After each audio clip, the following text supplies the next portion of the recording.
Hello friends, RSG education 91 में आपका स्वागत है। मैं आप लोग के लिए मॉर्निंग करंट अफेयर का सेशन लेके आई हूँ, जो कि आपके एग्ज़ाम के पॉइंट ऑफ व्यू से बहुत ज़्यादा इम्पोर्टेंट होने वाला है। सेशन को शुरुआत करने से पहले आप लोग के लिए मोटिवेशनल कोट। अवसर और सूर्योदय में एक ही समानता होती है, देर करने वाले इन्हें खो देते हैं। तो क्या आप भी लेट से उठते हैं? क्या सूर्योदय को नहीं देख पाते हैं?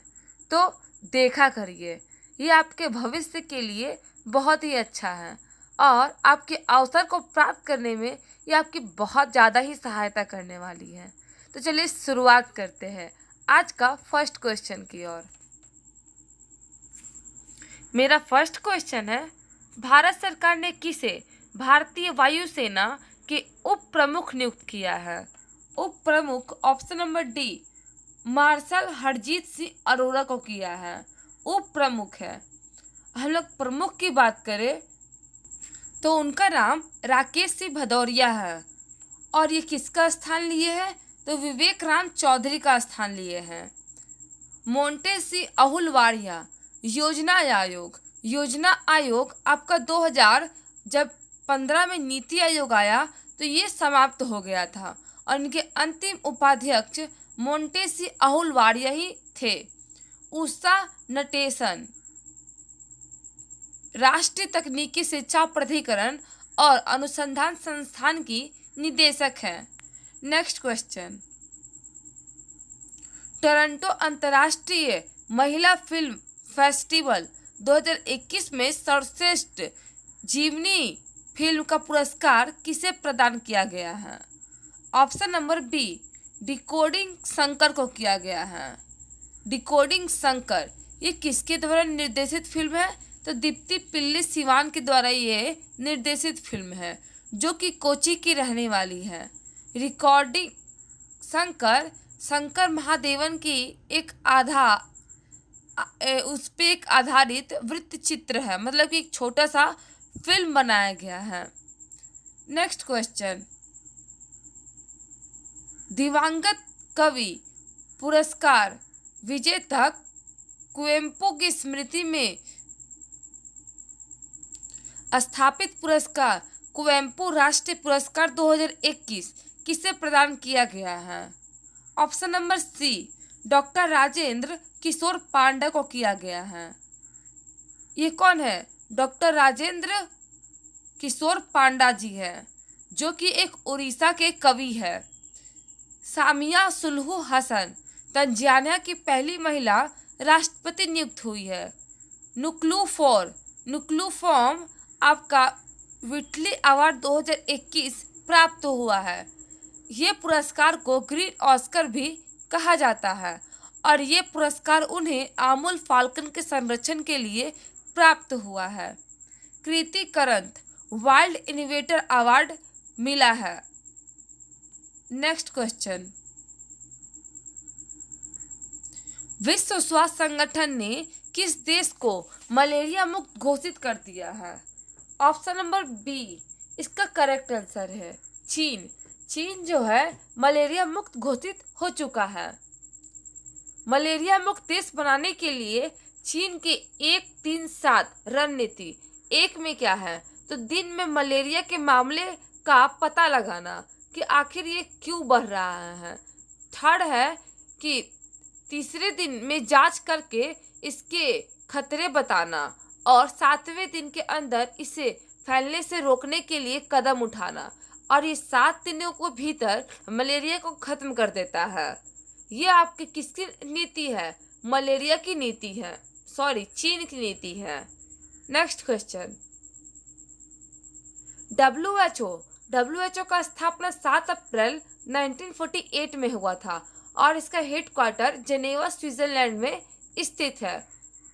अध्यक्ष की बात करें तो WHO का टेड्रोस अधनोम है। जब किसी देश में 3 साल तक कोई भी बीमारी का केस नहीं आता है तो वह उस बीमारी से मुक्त हो जाता है। जैसे कि चीन में भी 3 साल से मलेरिया का कोई भी केस नहीं देखा गया है, जिसके कारण से इसे मलेरिया मुक्त देश घोषित कर दिया गया है। इससे पहले 2021 में ही अल सल्वाडोर को भी मलेरिया मुक्त घोषित कर दिया गया है। अगर हम लोग भारत की बात करते हैं तो भारत 2030 तक का लक्ष्य रखा है कि वो मलेरिया मुक्त हो जाएगा। मलेरिया जो है प्लाज्मोडियम प्रोटोजोआ के द्वारा फैलता है और इसका संचालन काम मादा एनफ्रीज मच्छर के द्वारा किया जाता है। मलेरिया आरबीसी, प्लीहा और स्प्लीन जैसे अंगों को प्रभावित करती है। मलेरिया का दवा आपका कुनैन की छाल सिकोना के वृक्ष से प्राप्त होता है। अगर 2021 का थीम की बात करें तो zero malaria start with me, इसका 2021 का थीम रहा है। आई होप आप लोग को ये जानकारी प्राप्त करके अच्छी लगी होगी। चलिए चलते हैं नेक्स्ट क्वेश्चन की ओर। हाल ही में कौन सा देश अंतर्राष्ट्रीय सौर गठबंधन में शामिल हुआ है? ऑप्शन नंबर डी, ग्रीस हुआ है। और ये किसके द्वारा हुआ है? तो हमारे देश के विदेश मंत्री एस जयशंकर जब ग्रीस के दौरे पे थे उस दौरान ही अंतर्राष्ट्रीय सौर गठबंधन में ग्रीस जुड़ा है। अंतर्राष्ट्रीय सौर गठबंधन की बात करें तो इसका स्थापना 2015 में हुआ था। और यह कब हुआ था? तो जब कोप 21 पेरिस सम्मेलन हुआ था तो वहीं भारत और फ्रांस के द्वारा इसका गठन किया गया था। इसके महानिदेशक अजय माथुर है। अभी तक ये चेंज ही नहीं हुए हैं। और बात करें कि महात्मा गांधी की प्रतिमा का अनावरण किस देश में किया गया है तो इसका करेक्ट आंसर ग्रीस हो जाएगा। नेक्स्ट, किस देश को फाइनेंशियल एक्शन टास्क फोर्स के ग्रे लिस्ट में शामिल किया गया है? Option number B, Philippines. Philippines को फाइनेंशियल एक्शन टास्क फोर्स में शामिल किया गया है। ये एक एंटी आतंक रोधी संगठन है जो कि देश में आतंक फैलाने का काम करता है। वो उसे ग्रे लिस्ट, ब्लैक लिस्ट, सारे की सारी लिस्ट उसमें डिवाइड है, वो उसमें जारी कर देता है, जिससे वो देश की आर्थिक स्थिति बेहतर होने के लिए बहुत दिक्कत होता है, क्योंकि वर्ल्ड बैंक, एडीबी वैसे कंट्रीज को लोन देना नहीं चाहता है। FATF, financial action task force. ये देखिए आपका जो हम फिलीपींस बोले, फिलीपींस की राजधानी मनीला है। ये जो आप लोग रेड कलर का मार्क देख रहे हैं अंडर राउंड, ये क्या है? मनीला है। हमारे इंडिया से ये कितने दूर है? तो देखिए हमारा इंडिया यहाँ है और मनीला यहाँ है।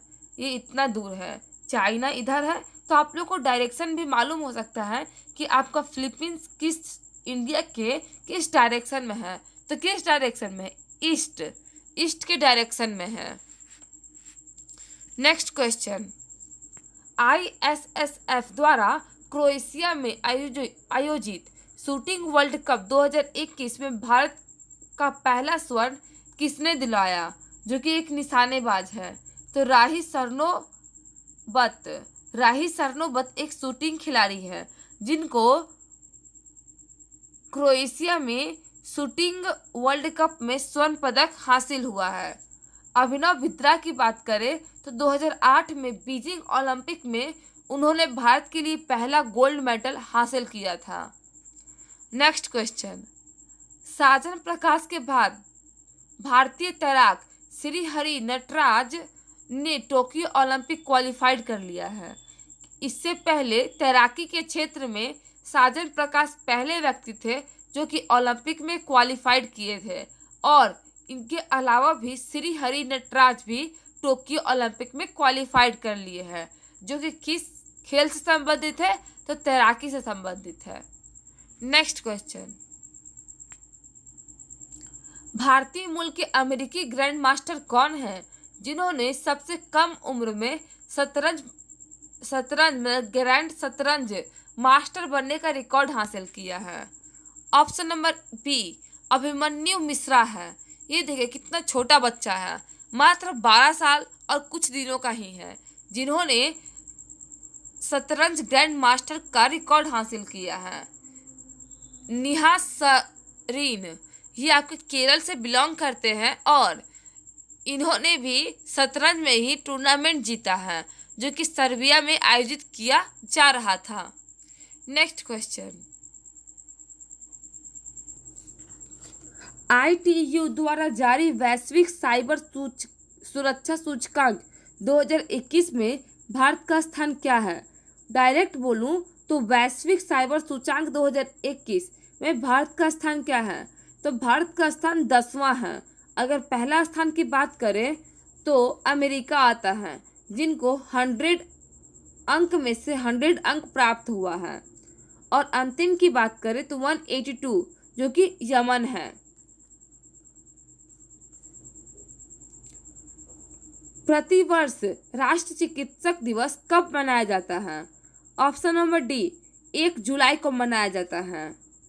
ये क्यों मनाया जाता है? तो डॉक्टर विधान चंद्र रॉय, जिनका जन्म 1 जुलाई को ही हुआ था और उनकी मृत्यु भी 1 जुलाई की हुई थी, जिसके कारण से ये 1 जुलाई को ही मनाया जाता है।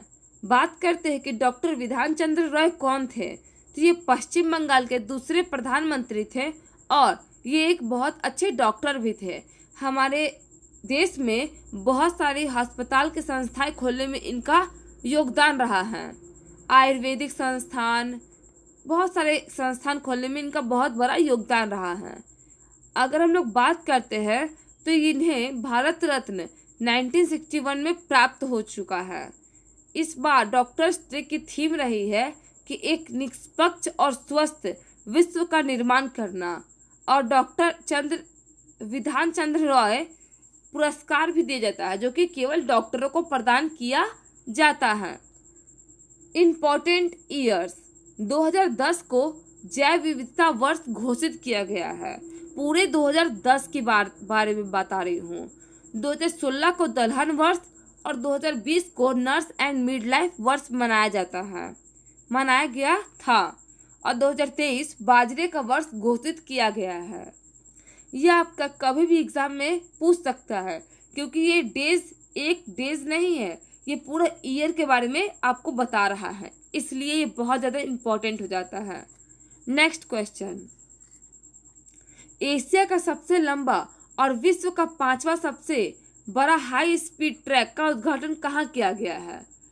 ऑप्शन नंबर बी, इंदौर में किया गया है। इंदौर कहाँ स्थित है? मध्य प्रदेश की राजधानी इंदौर है।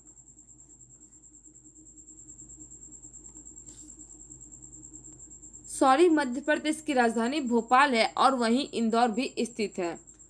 और अगर हम लोग बात करते हैं कि इंदौर बहुत फेमस सिटी है, क्यों? तो भारत का सबसे स्वच्छ शहर है, इसलिए वो बहुत फेमस भी रहा है। पहला इसका उद्घाटन किसके द्वारा किया गया है? ये जो ट्रैक है किसका द्वारा किया गया है? तो प्रकाश जावड़ेकर के द्वारा किया गया है। ये ट्रैक की लंबाई 11.3 किलोमीटर है। भारत का सबसे स्वच्छ शहर इंदौर है और ये ट्रैक जो है विश्व का 5वां सबसे लंबा ट्रैक है। दिल्ली मेरठ एक्सप्रेस वे, जो कि भारत का पहला एक्सप्रेस वे है। स्मार्ट सिटी अवार्ड 2020 में इंदौर और सूरत को संयुक्त रूप से क्या मिला है? तो स्मार्ट सिटी अवार्ड हासिल हुआ है, और संयुक्त रूप से मतलब कि दोनों को हासिल हुआ है। उत्तर प्रदेश राज्य में टॉप स्थान पे आया है। नेक्स्ट क्वेश्चन, हाल ही में किस राज्य में शिक्षा से संबंधित साल्ट कार्यक्रम की शुरुआत किया गया है? ये साल्ट नमक वाला साल्ट नहीं है, ये एक कार्यक्रम का नाम है जिसका कुछ फुल फॉर्म भी होता है। फुल फॉर्म अगर आप लोग याद करते हैं तो स्टेट भी आप लोग को ऑटोमेटिकली याद हो जाएगा। इसका फुल फॉर्म सपोर्टिंग आंध्रा, मतलब ये आंध्र प्रदेश की योजना है। Supporting Andhra learning transformation, school की मूलभूत शिक्षा को बेहतर करना और शिक्षा को प्रशिक्षित करना का मुख्य उद्देश्य इसका है। यह योजना के लिए विश्व बैंक $250 मिलियन देगा। अगर रुपया में बात करें तो 1 3,860 करोड़ देगा। आंध्र प्रदेश के सीएम वाईएस जगनमोहन रेड्डी जो है, इन्हें CM of the year award से नवाजा गया है।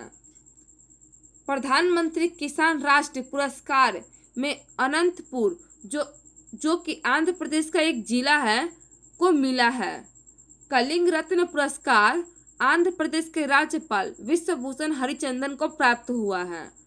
और आंध्र प्रदेश की 3 राजधानी हैं, एक है विशाखापट्टनम, दूसरा है अमरावती और तीसरा है कुर्नूल। आप लोग को कमेंट बॉक्स में बताना है कि ये कौन सा आपका कार्यकारी राजधानी है, कौन सा विधायी राजधानी है, तो आप लोग कमेंट बॉक्स में बताइए। नेक्स्ट तो है ही नहीं, फिनिश हो चुका है।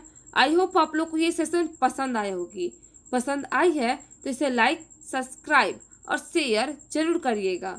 जय हिंद, जय भारत।